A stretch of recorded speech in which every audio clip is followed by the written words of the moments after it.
আপনি কি জানেন কিছু কিছু জায়গায় আপনার মুখ খোলার চেয়ে চুপ থাকাটা আপনাকে অনেক বেশি শক্তিশালী করে তোলে।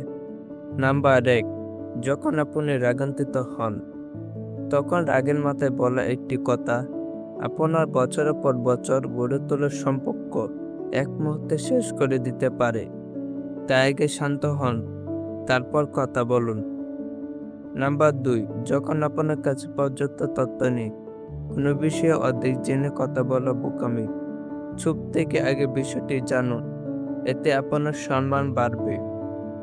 নাম্বার ৩, যখন কেউ আপনাকে ছোট করার চেষ্টা করে, আপনার নীরবতা হবে তাদের জন্য সবচেয়ে বড় শক্তি।